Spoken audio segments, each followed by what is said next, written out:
dealing with the Institute, and this is somewhat of an extreme example of what we want to avoid, though not really. What we're trying to avoid here is that at the end of a learning experience, the people with whom you are teaching, so in this instance your core members, are not in a situation where they do not know the objective or they have not met the objective.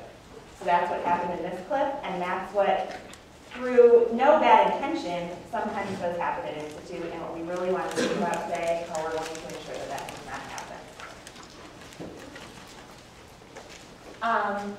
Which brings us to our first key point here, and you've probably heard this before, and know it well yourself. Teachers are not teaching unless students are learning. And for us, that just translates into we are not leading our group learning experiences effectively if our core members are not producing the outputs and the outcomes that we expect of them. I'm just going to pause for a second when I say group learning experiences. Throughout this session today, we're going to focus on CMA sessions. There are, however, some other instances of group learning experiences that you will facilitate. Can someone share what some of those examples might be? Yep. Okay, so what do you mean by workshop? Like maybe if you do a learning team or... Okay, yeah, we're a great example. I didn't even think of that one. That's anything like that? If you did lessons or lessons, I would say. Yep, differentiated sessions and lesson planning clinics are another big one. But, so while this session will focus on CMA sessions, it's not at the exclusion of these other learning experiences that we will facilitate. Same principles that we learn will apply to those as well. So what we're going to do, this is a real quick session.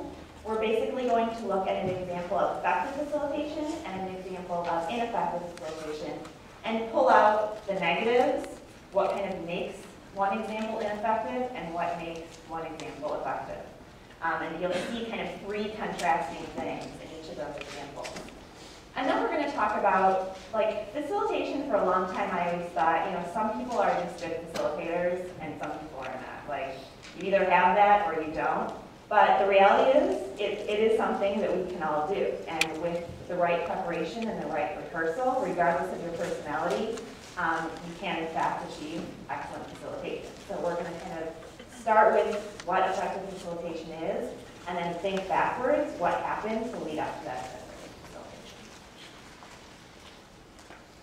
All right, so we're going to kick right off, and I have the pleasure, I am going to be role modeling an example of ineffective facilitation.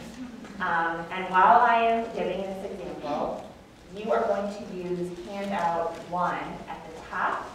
There is a little note-taking template. I think it says either positive example or just example. So while I am doing my little one-woman role play up here, just be taking notes to think about how my facilitation can improve. And there are two specific guiding questions there.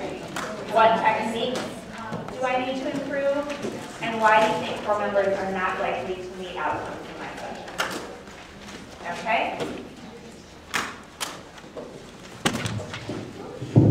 So at this point, I'm turning into role play. And what I am going to be role playing here is CMA1. So that will remain constant throughout the entire session. All right, so what we're going to talk about now is the TAL rubric. And the TAL rubric is aligned to the TAL framework, which I know you all read about when you read the Teaching is Leadership text.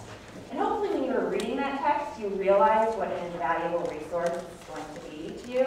I know when I was a core member, I read it cover to cover at least 3 times, and it remains on my bookshelf as a constant go-to reference for me. So that's the TAL text. The TAL rubric was established by examining some really excellent teachers and just pinpointing the attitudes they possess and the actions that they take in order to lead their students to really effective gains.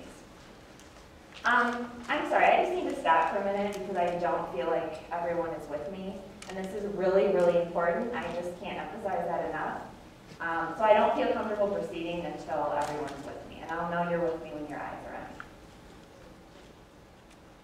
on. Okay, great. I think we can move on now. So back to the TAL rubric. The TAL rubric is your vision for excellent teaching. Just like we have visions for lesson plans, we have this big vision for us as teachers. But it's just a vision. It's not prescriptive, it's not one size fits all, because as individuals, we're all different, we all have different styles. For example, my roommate is a very visual person, so her classroom has coasters plastered everywhere. I'm not that visual, so I have a different vision for my classroom. Okay, let me see here. All right, so way back earlier in the session, we were talking about visions, and we were talking about how at the end of the year, what might you want your students and their families to say about you as their teacher and as their classroom? So again, we're having this constant theme of vision here. And I know you don't know all the ins and outs of what it means to be a good teacher, but that's what the TAL rubric is here for. So why don't we dive into that? I'm going to ask you to get out your TAL rubrics, and as you're getting those out, I'm just going to begin talking about how it's organized. So go ahead and get out your rubrics. The TAL rubric is organized by principles. And principles are things like planning and execution.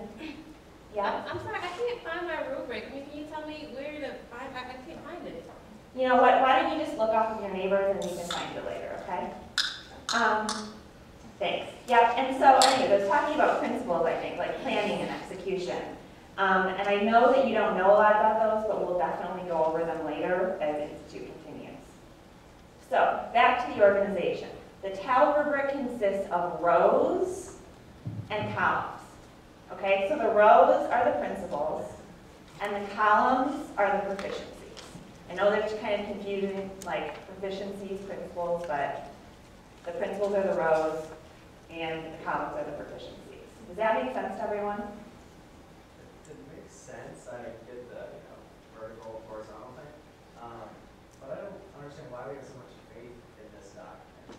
And I've heard that it will make us more effective in the long term, but how do I actually know that this will make me an effective, successful teacher in my region?